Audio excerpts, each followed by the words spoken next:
It's Saturday, 6th of December 25, and I've just found out that in Hungary, 25% of their electricity is generated by solar, which I find incredible being a solar fanatic and a green energy supporter.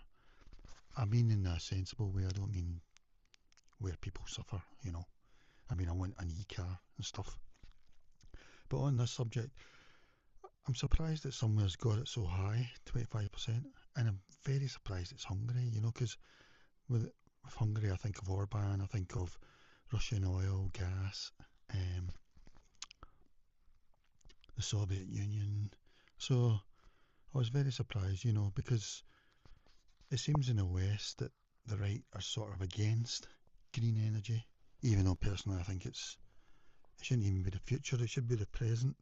Although they've made the mistakes like promoting those, what do you call those sort of heating systems? Those air heating systems, I don't know, where you put the big thing outside. I mean, to me, I mean, Dale Vince says they're no use really, even though he's got one.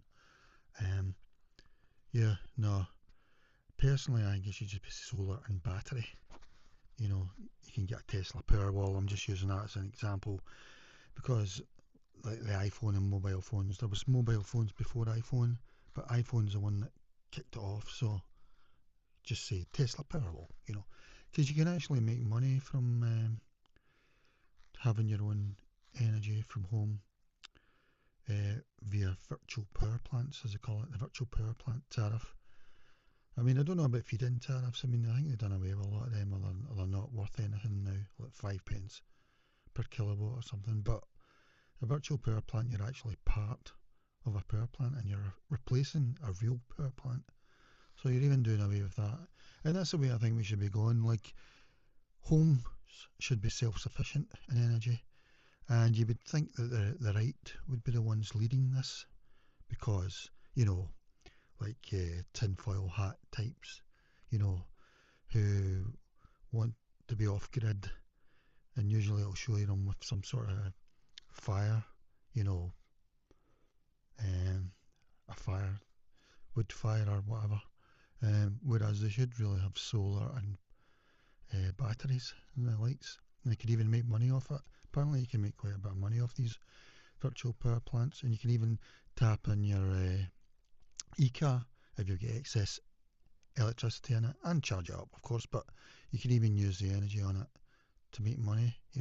So anyway, I was just surprised it was Hungary, just from because I think of Orban, I think of someone pro-Russia blocking progress, I would say, um, just for vanity or whatever. And with Hungary, of course, being part of the Soviet Union, you'd think they'd be the ones totally against anything to do with Russia. And as I say, like in the West, the right should be leading this because it's a sort of entrepreneur thing. It's the new industrial revolution, as Boris Johnson called it. Although in 2014 he said about wind turbines they couldn't take the skin off uh, a rice pudding, and then around about 5 years later they had a total U-turn on it, which I was happy about. Although I'm not sure about the way he was doing it. And then I don't know if that was to do with his new wife, his new young wife, Carrie or whatever. I don't know. Because like I say, in 2014 he was still just doing his rice pudding quote on wind power.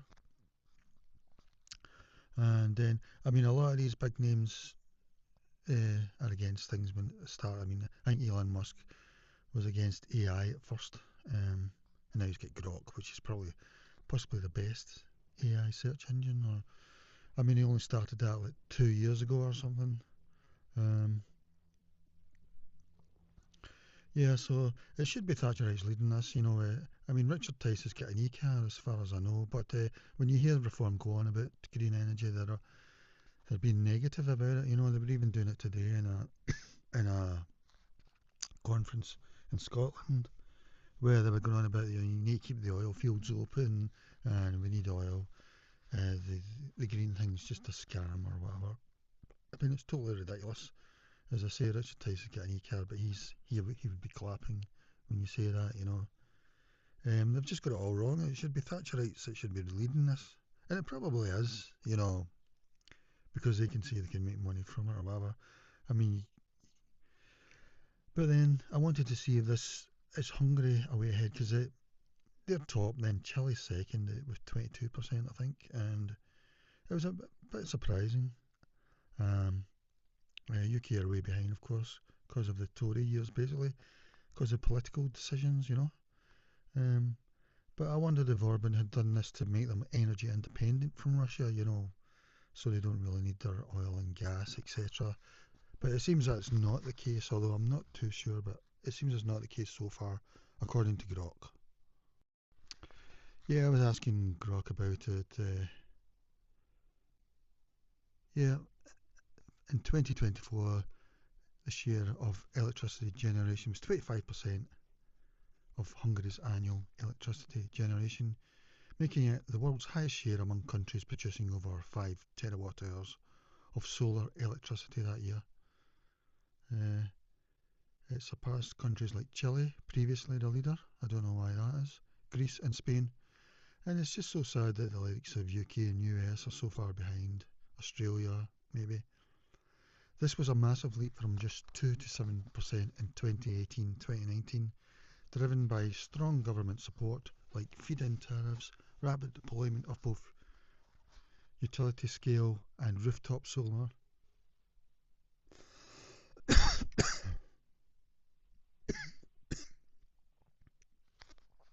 So there we go, in like 6 years I've made this change from 2 to 7% 2019, driven by strong government support. Basically it was a government thing, really. They made the feed-in tariff so generous because politically they decided they wanted to do this. Solar was so cheap, and apparently energy for the home is a sort of very politically sensitive thing in Hungary. You know, the people won't tolerate high electricity prices like in the UK, you know, where our bills went up like 300% or something over the last few years. Um, Rooftop solar capacity exceeded 7.5 to 7.8 gigawatts by early 2025. As of 2025, November figures, the solar share has risen further to around one third, 33%. So it's 33% now of electricity generation year to date, with monthly peaks reaching 42% in June 25. Hungary remains the global leader in solar share, so that's incredible. I mean, roughly they're a third, and they've gone from that from 2%, say 7% in 2019 to 33% now. On sunny days combined with nuclear power from the Paks plant, Hungary's grid is often 100% carbon free. So it's actually really about 33% of electricity generation at the moment. Stems from a combination of strong policy support, favourable economics because solar panel prices fell completely, and practical enablers that allowed explosive growth in both utility scale and residential installations. So what I'm saying really is that reform should be 100% behind this. You know, they should be fanatics. Instead, it seems that they're opposite. They're wanting oil and gas and stuff. And they're not saying that just because oil and gas are dirty, etc. Trump's the same as well. Although Trump always says he wants clean air and thingy, etc. But he's been big on oil and saying bad things about green fuels, you know. But they politically should be in favour of it. It's win-win-win-win-win. Instead, they've made it lose, you know. It doesn't make any sense to me. Strong and generous government incentives. I mean, somebody was even saying today at the Reform Conference that, and yes, we may even need coal plants to open up again. You know, this is one of the Scottish councillors or something, I can't remember, but to me it was like, oh my, this is just madness, I think. Not because it's bad for the earth and that, which it is. It's just so blinkered, in my opinion. It's missing the obvious. Um, could all be self-sufficient in energy, Strong and generous government incentives. Hungary implemented a highly attractive support scheme that drove massive investment. A premium feed-in tariff offered long-term, above-market prices for solar electricity, plus priority grid access, making projects highly profitable for utility-scale developers. An exceptionally generous net metering rule, this is for the households, I think, until the end of 2023 allowed households to offset consumption on an annual basis, not hourly daily. So that meant you could sort of build it all up over the year rather than what you've got to do at the moment, really, is you've just got to feed in when it's really nice sunny weather, and then when it's not, you're not making anything at all. With this, it was your total over the year they were giving you, effectively turning rooftop systems into money printers during the 2021-23 high electricity price crisis years. Yes, and there you go, that was the thing, when the international price went out of control for gas or whatever it was. I don't know. Subsidies covered up to 2/3 of costs for solar plus battery systems, so they get a massive discount. 2/3 of the cost was met under the Solar Energy Plus programme, enabling 21,000 households to install storage inclusive setups in just 1 year, and relaxed regulations and straightforward permitting, especially pre-2024, avoided the multi-year grid connection queues plaguing Germany, Spain or Poland. So they made it really easy for you to put a solar panel on your roof, etc. Probably you didn't need any planning permission, etc. And apparently it's a good place to have solar as well, geographically. It's got a 30% higher yield than northern Germany for the same panels. It's getting 1,280 kilowatt hours per metre squared annual solar radiation.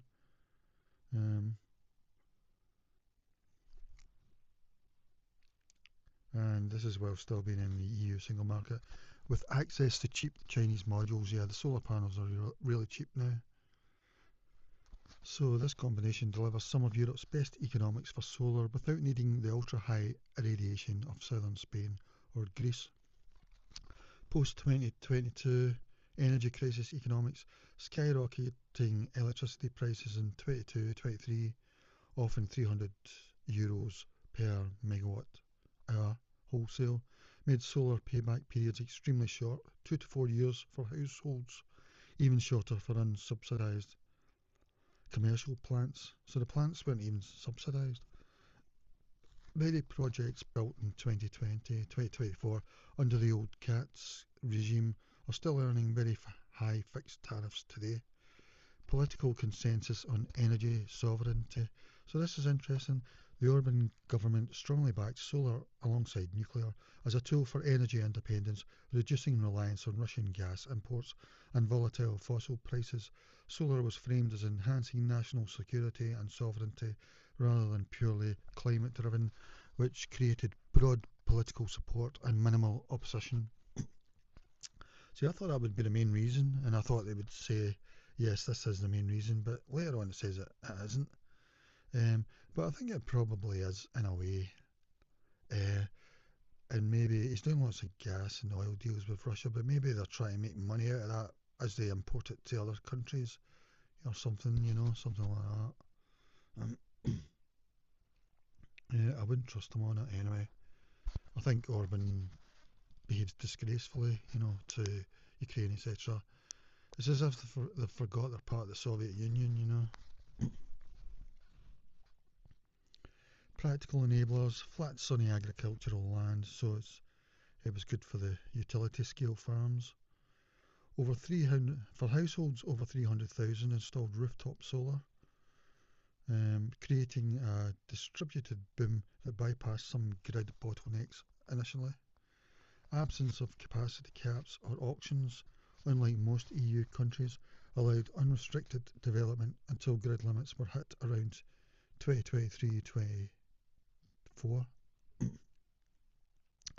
The result, solar capacity grew from 0.4 gigawatts in 2018 to greater than 78 gigawatts by early 25, with annual additions exceeding 1 gigawatt for several years running. Recent headwinds, so this is the government have scaled back all the generous stuff. End of annual net metering, no new large scale grid connections since 2023. Shifts to less generous net billing have slowed residential additions and stalled utility scale pipeline, but the earlier policies had already created irreversible momentum that keeps Hungary number one globally in solar share through 25. In asked it was Russian energy the reason. No, reducing reliance on Russian energy was not the primary driver of Hungary's solar boom, and in many ways the reality is almost the opposite of that narrative. While the Orban government has occasionally framed solar and nuclear expansion as part of energy sovereignty, Hungary has simultaneously deepened its dependence on Russian oil and gas since the 22 invasion. Russian oil imports rose from 64% pre-war to 86% by 25. Gas remains 80 to 85% Russian.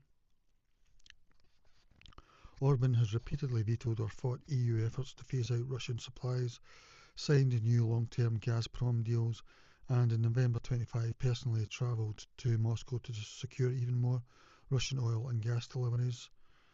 Hungary is now effectively positioning itself as a hub for onward Russian gas sales to other countries via Turkstream. So this is what I was wondering. It's trying to be the middleman, really, I think, making Hungarian state-owned companies some of the biggest profiteers from continued Russian oil, Russian fossil fuel flows in Europe. The actual timeline and drivers of the solar boom tell a different story. The explosive growth began before the Ukraine war with the key policies: ultra-generous annual net metering, zero permit hurdles, introduced between 2017-21 when Russian gas was cheap and relations with Moscow were excellent. Capacity went from 400 megawatts in 2018 to 4 gigawatts already by early 22. The war had not even started for most of that growth. What the 22 energy crisis did do was make solar absurdly profitable. European electricity prices spiked to €300 to €700 per megawatt hour in 22-23, so anyone who got a rooftop system under the old rules or a household could sell excess solar at peak prices and buy back in winter at subsidised rates, made money hand over fist. That triggered the final residential frenzy in 22-23, but it was profit-driven gold rush, not a geopolitical one. Once prices normalised in 24-25 and the generous rules were curtailed, new installations slowed dramatically, exactly what you would expect if economics, not anti-Russian strategy, was the real motive. Yeah, so Hungary used the solar boom to achieve electricity sector independence. It's now nuclear plus solar, now routinely cover 80 to 100% of demand on many days, displacing gas-fired power, while deliberately preserving cheap Russian molecules for heating, industry and peak power. It's a pragmatic dual strategy: clean sovereign electricity plus cheap Russian gas oil, not a rejection of Russian energy overall. So the Russian energy dependence was the reason. Claim is largely a post hoc narrative. The real drivers were extremely generous subsidies and rules, excellent economics during the 22-23 price spike, good solar resource and flat land and pro-development policy. Geopolitics played at best a secondary, accelerating role and somewhat ironic role. Yeah. And I wondered if the houses use battery storage, because I think you really need to. Yes, a significant, and it seems that now they do since 2024, but before that they didn't, because with the feed-in tariff, it didn't really matter because they were getting paid per year, so they weren't really bothered. But since all the sort of subsidies have gone, most of them, it makes more sense to have your own storage, so you can store your own energy. And that's the way I think we're all going to go. The question is when, and it is ironic that Hungary is a way ahead of us. Yes, a significant and rapidly growing number of Hungarian households with solar panels do use battery storage, but it's still a minority of the total installations concentrated in newer systems. As of late 25, Hungary has greater than 350 to 400,000 residential solar systems, mostly rooftop, total 3 to 4 gigawatt capacity. Approximately 25 to 40,000 households have solar and battery systems. So, I mean, that's like 10% or something installed under the NAP Energia Plus program, the main driver, which requires storage and subsidies up to 65% of the cost of a typical 10 to 20 kilowatt hour home battery paired with 5 to 10 kilowatt panel solar. Total installed residential battery capacity reached 115 megawatts, several hundred megawatts by mid 25 and has continued growing. This means roughly 7 to 12% of solar households currently have batteries, with the percentage much higher, 80 to 100%, among systems installed that are upgraded since 24. Why batteries were rare before 23-24? The pre-24 annual net metering system was so generous, full yearly rollover of excess production, the batteries added almost no value. Payback was already 2 to 4 years without storage. Most of the 300,000 systems installed in the 21-23 gold rush period therefore have no battery. Why batteries are now common in recent installations? The switch to monthly net billing, or even bans on feeding excess into the grid in congested areas, so they've changed that from yearly, dramatically reduced the value of overproduction, so batteries suddenly became economically attractive. The NAP Energia Plus program, launched January 24, applications closed January 25, made solar plus battery systems cheaper than solar only had been before subsidies, and grid operators began requiring or strongly incentivising storage for new connections to avoid local overloads. Result, virtually all subsidised installations since 24 include batteries, and thousands more households are retrofitting storage privately as electricity prices and grid restrictions bite. Hungary now has one of the highest residential battery penetration rates in Europe for new solar systems, comparable to Germany or Australia, even though the overall percentage across all systems remains modest because of the huge legacy fleet without storage. In short, older solar houses, mostly no battery, houses that installed or upgraded solar in 24-25, very likely yes, and the trend is strongly towards yes for the future. And then I was comparing Hungary to the other top 25 countries for solar. I meant by share, as of late 25. So it's maybe 33% in Hungary at the moment. So in absolute terms, it's China that are ahead, then the US, then India, Japan, Germany, Brazil, Australia, Spain, Italy, South Korea. UK aren't even on there. 11 to 25 includes Netherlands, Vietnam, France, Poland, UK, Turkey. I mean, China's at, say, 900 gigawatts, United States 200, so China are way ahead. And then that's another thing, reform and the right are always going on about how China are using coal, etc. But look at solar, I mean, they're way miles ahead of even the US, who are meant to be the leaders in economic revolutions, you know. And even India aren't that far behind, 120 gigawatts. Germany are pretty high, Japan, relatively, so are Germany. Then it drops really big to Brazil. Surprised at Australia as well. Um, Hungary's capacity is only about 1% of China's, but it grew 20 times faster relative to its size in the last 7 years. Per capita installed capacity, so that's per person, I think. Top performers are Australia, Netherlands, Germany, Japan, Spain, Chile. Hungary outperforms larger countries like the US. So what Hungary? It's got like 1,050 watts per capita, population 9.6 million. I mean, the US is 500 watts per capita, so it's 3 times more. No, 2 times more. India is 70 watts per capita. China, 600 watts per capita.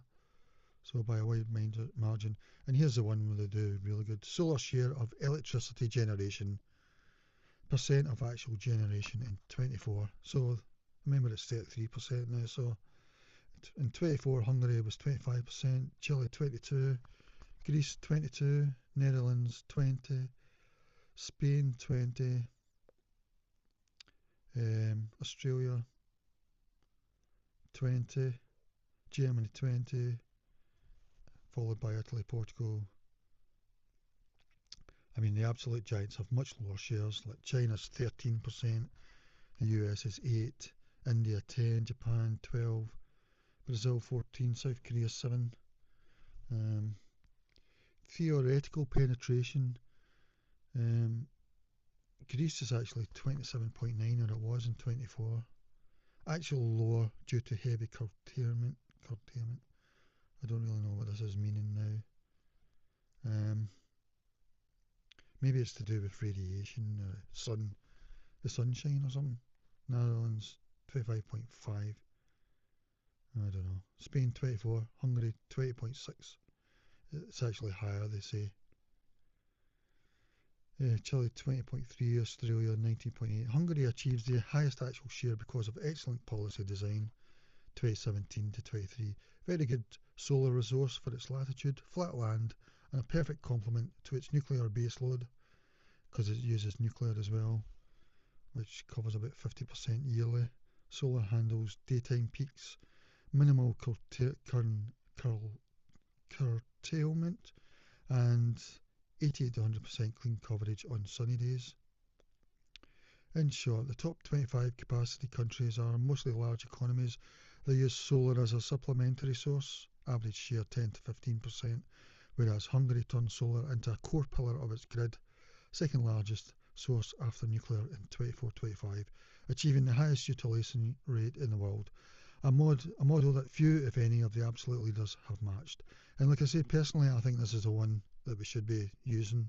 All the other ones I don't think are really up to it. And I was just wondering why Orban agreed to it. Like I say, I thought he would be against it, but they actively drove the introduction of the Meta Renewable Support Scheme, effective January 1st, 2017. It was not something he reluctantly agreed to, but a deliberate policy designed and implemented by his administration to replace the old cat feed-in tariff system. The core motivations in 2017 were pragmatic and economic rather than ideological or climate-driven. Utility price reduction policy made renewables essential. Yeah, it seems that Hungarians expect home energy to be cheap, basically.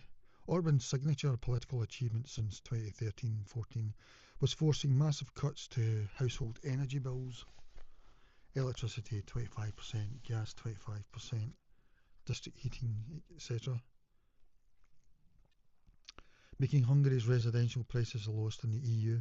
These cuts were politically untouchable. The government could never allow bills to rise. By 2017, however, the old energy mix was becoming too expensive to sustain the low prices indefinitely.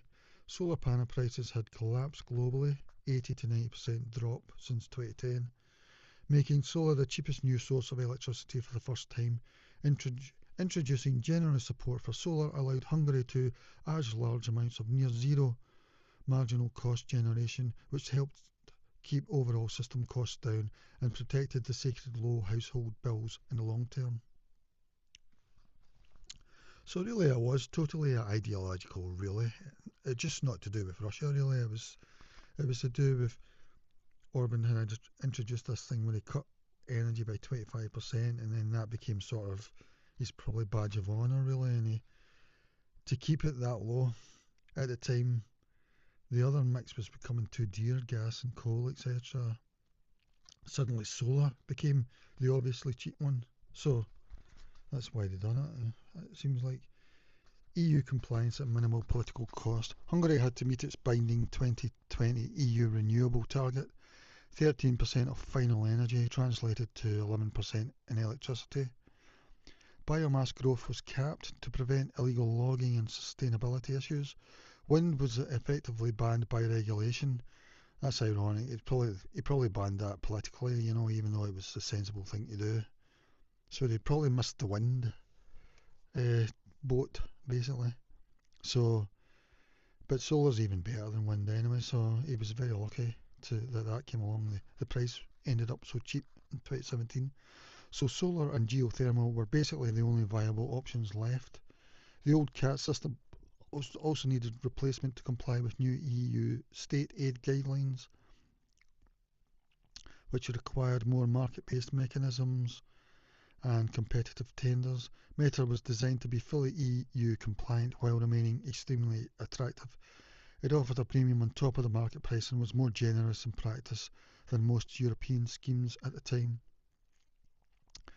Reason 3. Energy security and reducing electricity imports. Hungary was and still is heavily import dependent for electricity.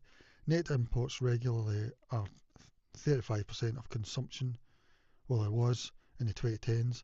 Adding domestic solar reduced that vulnerability and gave the government a sovereignty talking point without touching Russian gas, which was cheap and reliable at the time. And number 4, pure opportunism. Solar had simply become too cheap to ignore. Yeah, but UK ignored it, and so did America, etc. So by 2017, utility-scale solar projects in Hungary had LCOEs around 50 to 60 euro per megawatt hour, cheaper than new gas, coal, or even some existing plants when fuel costs were factored in. So this is solar we're talking about. The Orban government has always been ruthlessly pragmatic on energy. If something is cheap and deliverable, they will do it at massive scale, regardless of ideology. Solar ticked that box perfectly in 17. In December 17, almost exactly a year after Meta launch, the government went further and announced drastic regulatory relaxation. Household-sized plants, less than 50 kilowatts, needed almost no permits, and plants up to 0.5 megawatts could be built without any license at all. An extreme liberalisation virtually unmatched in Europe. Bottom line, Orban didn't agree to solar in 17 because of Brussels' pressure or green ideology. His government proactively created one of Europe's most generous and least bureaucratic solar support systems because solar had become the cheapest way to keep household utility bills low forever, hit EU targets, reduce imports, and claim political credit for energy sovereignty. It was classic Orban realism when the economics aligned with his core political promise, low bills for Hungarian families. He went all in, and Hungary reaped the world's highest solar share as a result. And then I was asking, why didn't the UK do the same? The UK has significantly expanded solar deployment in recent years, reaching 20 gigawatts of installed solar capacity by November 25, up from 15 gigawatts in 23, and achieving record generation levels, about 11.6% share in May 25, and about 10% expected annually in 25. But it never experienced a Hungary-style explosive boom that delivered 33% solar share.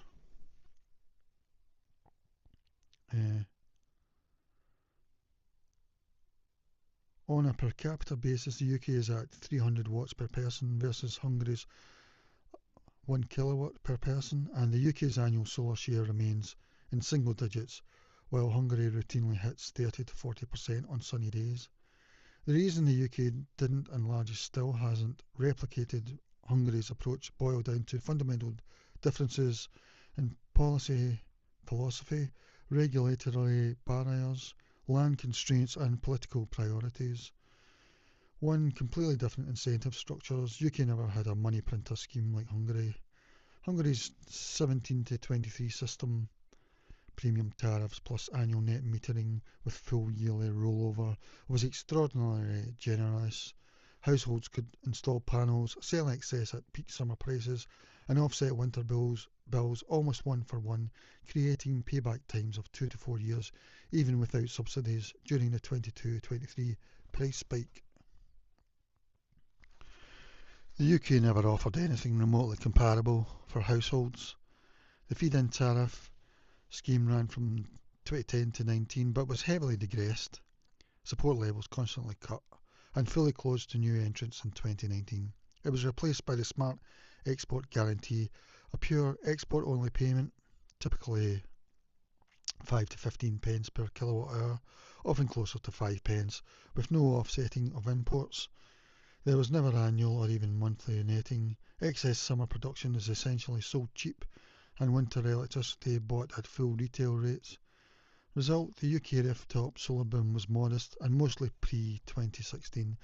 The 23 price crisis did not trigger the same household gold rush seen in Hungary, Germany or the Netherlands.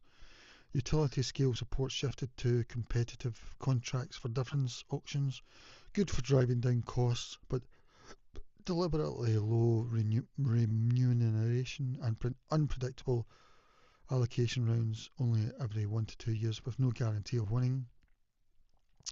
Planning and permitting hell in the UK. Hungary allowed solar farms up to 0.5 megawatts with zero permits, and larger ones with minimal bureaucracy until 24. Flat, cheap agricultural land in the Great Plain was basically open season. The UK treats almost every solar farm greater than 50 megawatts as a nationally significant infrastructure project, decided centrally but still slow, and anything smaller requires full local planning permission, which is frequently refused on grounds of visual impact, landscape protection, loss of agricultural land, local NIMBY opposition.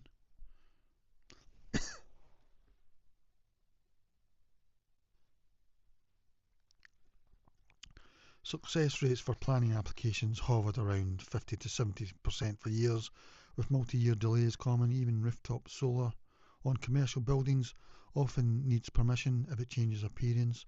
Only in 24-25 has the new Labour government begun seriously relaxing rules, e.g. allowing solar on lower grade farmland more easily, which is why 25 editions finally accelerated.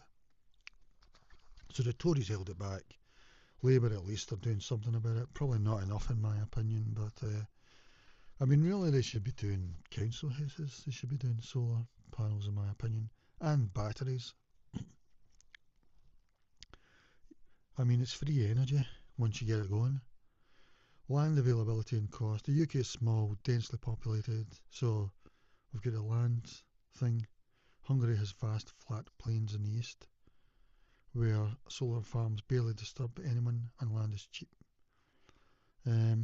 Although Dale Vince says that we've got too many farms and that, you know, and I don't know enough about it, but I've got sympathy for that sort of thing, you know. I don't know. Are we food division? Dale Vince also thinks we should all be vegetarians, and I've got sympathy for that as well, but I'm not a vegetarian, so I don't like the thought of farm animals and that, you know, but here you go. Political priorities and ideology. Conservative governments 15 to 24 were ideologically opposed to subsidy junkie renewables on bills. They repeatedly cut support. Fitz zero carbon homes policy scrapped. Onshore wind effectively banned, from 2015 to 23. They preferred British technologies like offshore wind, it's a world leader, and new nuclear, Hinkley Point. Orban's government treated solar as a tool to keep household bills artificially low and enhance energy sovereignty. Subsidies were politically popular because they protected voters' wallets. Yeah, because I think Liz Truss said that people are saying that America over the last 20 years is still, we used to match them per capita, per person for growth or maybe wealth it was.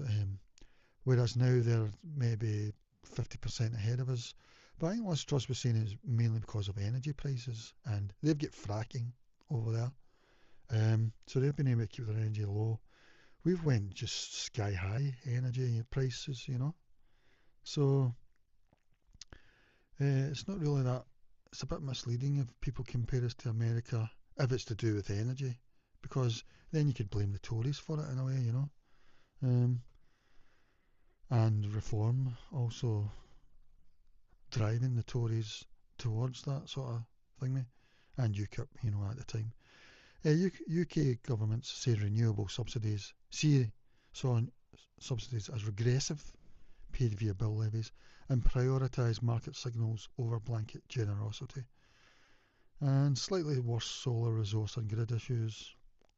The UK average yield is 950 to say 1.1 1,100 kilowatt hours per kilowatt person in South England. Is that person? I don't know. Per panel, I mean, actually. That's what it means. Um, whereas Hungary is around about 1,400 kilowatts per kilowatt panel. So Hungary's sort of better geographically. It's getting about 15 to 25% lower output for no, UK is lower output for the same panels. Grid connection queues and high reinforcement costs have also been chronic problems, though Hungary hit the same wall later. Bottom line, the UK consciously chose a cautious, market-led subsidy minimising path focused on offshore wind, now around 15 gigawatts, 30% plus of electricity in some days, rather than going all in on solar like Hungary did. The Hungarian model required accepting high subsidies, virtually no planning, but then those subsidies have stopped now, in general. Some of them didn't even need subsidies during the energy crisis in 22-23. Virtually, to make a big profits, virtually no planning barriers and widespread use of agricultural land. Political choices the UK was never willing to make until very recently. Only since the 24 Labour government has policy shifted dramatically toward the Hungary-Germany style ambition, targeting 50 plus gigawatt solar by 2030, planning reform, etc. So the UK is finally catching up fast, but it missed the 2017-23 window that made Hungary the world leader. Anyway, that's it. So to me, we should all be self-sufficient at home. So all tinfoil hat, off the grid people should be absolutely fanatics about this, but instead they've probably got those little burners or whatever, and the right should be leading this, in solar. Instead they're putting it down all the time. They're talking about gas and oil, fossil fuels. It's a bit like horse and cart. They're talking about horse and carts rather than cars, because cars, it was easy to see, and it is ironic because cars at first were driven by electricity, but because when oil and petrol came along, it was just easier and cheaper, and you didn't have to charge them up. It is ironic, if they'd went electricity back in the 1910s or whatever, probably we would have been in a lot better place to do with fossil fuels and to do with cars. They'd be a lot better, cleaner, less noise. No noise really. The EU deliberately put a noise on them. Yes, it's just bizarre. I mean, any reform fanatic should be a solar power and battery fanatic for their home, to be self-sufficient, be part of a virtual power plant, Instead, it seems to be the opposite message they're giving us. So, and it's where all the money is as well. Like Boris said, it's the new industrial revolution. So that's it. Okay, bye bye.